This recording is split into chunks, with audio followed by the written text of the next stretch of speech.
Have you ever been told just be nice and then ended up feeling like a doormat? I get it. I've been there too. And I know how awful it feels when you give your all and get nothing back but exhaustion or even cold indifference from others. Society loves to sing praises for kindness, but hardly anyone warns you that being too nice can burn you out, leave you vulnerable to being taken advantage of, or even make you lose yourself completely. Sound familiar? As the Stoic philosopher Marcus Aurelius, the Roman emperor who faced wars and plagues, once said, "You have the power to let go of anything that doesn't serve you." And sometimes kindness without limits is exactly what we need to rethink. I'd bet plenty of us have fallen into this trap, always putting others first, then wondering why we're left feeling so hollow. Today I'll show you the dark side of being too nice, and more importantly, I've got some tricks from Stoicism to help you stay kind without losing your strength. If you enjoy digging into deep lessons like these, consider sticking with the channel. We'll explore even more together. This is for anyone who's given too much. Hang with me till the end. If you've ever felt drained from being the nice guy, hit that like button now. Let's dive in. Part 1. When kindness becomes a double-edged sword. Kindness is a wonderful thing. No one's arguing against that. But if you don't know where to stop, it can turn around and stab you in ways you never expected. I've seen it happen way too often. You give everything you've got, thinking the world will give back, but instead, you're left with emptiness and burnout. Think about the last time you helped someone. Didn't you hope for a thank you or at least some appreciation? But more often than not, that doesn't come, and that's the trap excessive kindness sets for you. Stoicism saw through this centuries ago, and today I'm going to walk you through the 3 biggest risks of letting kindness run wild. Things that can wound you deeply if you're not careful. First off, you might become everyone's go-to fixer. You know the type. People call you when their tire's flat, they're short $20 for the day, or they just need someone to hear their midnight complaints, and you're still picking up the phone. At first it feels good to help out, but then what happens? You're exhausted and they're kicking back, not even bothering with a thanks. I knew a guy, let's call him Mike, who was always there for his co-workers, fixing printers, driving them home. But when Mike needed help moving, not a single person showed up. Seneca, a Stoic writer, philosopher, and advisor to Emperor Nero, once said, "Those who give without limits will soon have nothing left for themselves." He's spot on. If you keep shouldering everyone else's problems, you'll run out of energy for your own life. Your kindness isn't the problem, but when it turns you into the world's troubleshooter, you're putting yourself at risk. Second, your dreams and goals get pushed aside. Imagine you've got a personal project, maybe writing that book you've always wanted, starting a new hobby, or just hitting the gym to feel stronger. But then friends call, family asks for favors, co-workers plead for help, and you keep saying sure because you don't want to disappoint them. What's the result? The things you want for yourself keep getting delayed, and time slips away without waiting. I once talked to a woman, let's call her Sarah, who dreamed of opening a small bakery, but for 2 years, she was too busy planning parties for her cousins and watching their kids. In the end, she told me, "I don't even know who I am anymore." Marcus Aurelius warned, "Live by reason, don't let your life pass by just for others." If you keep putting everyone else's needs above your own dreams, you're not just losing time, you're losing yourself. Kindness shouldn't be an excuse to forget what matters to you. Lastly, you'll attract takers who never give back. When you're too nice, it's like hanging an invisible sign.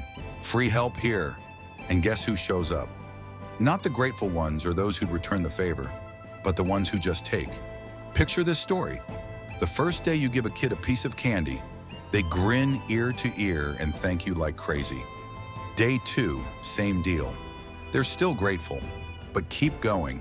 And one day they start thinking it's your job to hand out candy.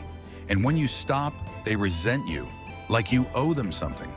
That's how runaway kindness works. You give, they get comfy taking, and soon they demand instead of appreciate. Epictetus, who went from slave to renowned Stoic philosopher, said, "Control what you can and let go of what you can't." You can't change how people are, but you can decide who deserves your effort. If you give without boundaries, you'll just pull in selfish types, leaving you with frustration and loneliness. Kindness isn't wrong, but when it makes you a mark for takers, it's not a virtue anymore. It's a flaw. So there it is. Stoicism teaches us that kindness is valuable, but it's got to be paired with reason and balance. These are the 3 risks blind kindness brings. Quiet traps that can cost you big. Don't get me wrong, I'm not saying stop being good from now on. Keep that warm heart and the kind soul you are. But we need to learn to be kind with reason, so it doesn't drag you down but lifts you up instead. Without that, you're not just hurting yourself, you're missing out on a full life. These 3 risks are just the beginning. Now let's see how to take your power back. Part 2. Taking back your power with 3 stoic moves.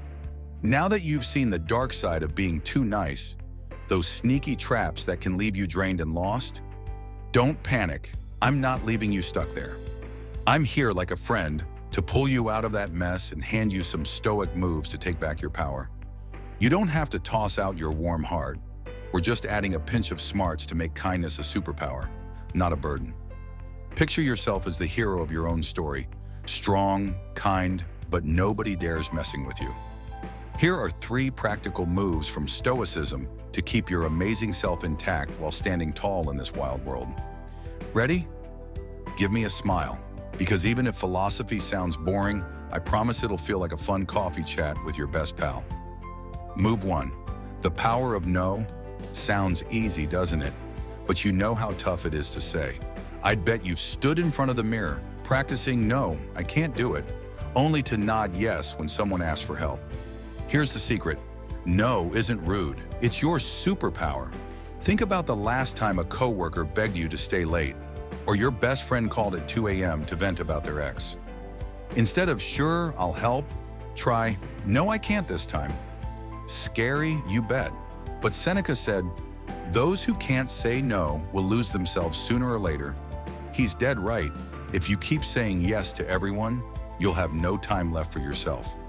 Just last week, I saw a guy at work, call him Dave, piling on team tasks until he forgot his own birthday. Saying no isn't selfish. It's how you protect your energy for what counts. So next time someone asks too much, flash a grin and say, no, I can't this time. And watch their faces when you're not the go-to nice guy anymore. Move 2. Guard your time like gold, because it really is. Ever notice you're so busy helping others you forget to grab a glass of water or catch your favorite show? I knew a girl, let's call her Lisa, who ran around for family and friends so much she had to set an alarm to remind herself to shower. Nuts, right? Marcus Aurelius said, your time is finite, don't let others steal it. He wasn't joking. Every minute you give away without thinking is a minute lost from the life you want. Carve out some me time, sip coffee, crank some tunes, or just stare at the clouds. When someone butts in, say, sorry, I'm booked. Catch you later. Don't feel bad, you're not a superhero, and the world won't crumble if you take a break. Try it. Schedule yourself like you'd book a meeting with your boss. Dead serious, because you deserve to be the priority. Move 3. Spot energy vampires and keep your distance. Yep, not everyone's worth saving. You know those people who only call when they need money, advice, or a shoulder to cry on? I call them energy vampires. They drain you dry and vanish without a thanks. Epictetus said, you can't change people, but you can choose who stays near you. Think of that coworker who complains nonstop but never checks on you, or the friend who only texts when their car's busted. A few days ago, I heard about Jane. She kept doing a lazy friend's homework until she said, wish you well, but I'm done here. Result, she got her time back, and the friend suddenly learned to manage. Don't waste effort fixing takers. Wish them luck and wave from a distance. Your life's not a dumping ground. Save it for people who truly deserve it. These 3 moves aren't just ideas from Stoicism. They're real tools to live better today. You don't have to ditch kindness, but use it like a sword, not a shield for others to lean on. Smile because you're about to become the toughest version of yourself yet. We've been on quite a journey today. From the pitfalls of blind kindness to 3 stoic moves to reclaim your power, and I hope you're feeling a bit lighter now. I know changing habits isn't easy, Especially if you're the type who always puts others first. But you're not alone, I'm here with you, and stoicism is too. Kindness isn't something to throw away, it's the fire inside you. You just need to learn to control it, so it warms you up instead of burning you out. Think about this. You weren't born to make the whole world happy. You're here to live, to laugh, to chase what lights you up. Marcus Aurelius once said, life's like a wrestling match. You've got to stand firm, not to beat everyone, but to avoid getting knocked down. So pick up your kindness like a sword, wield it with reason, and don't be shy about saying no when you need to, even if it's just to save time for your favorite show without someone bugging you. If this struck a chord, hit that like button. It's like a hug from afar. Drop a comment, tell me about a time you were too nice, or which move you'll try. I read every one.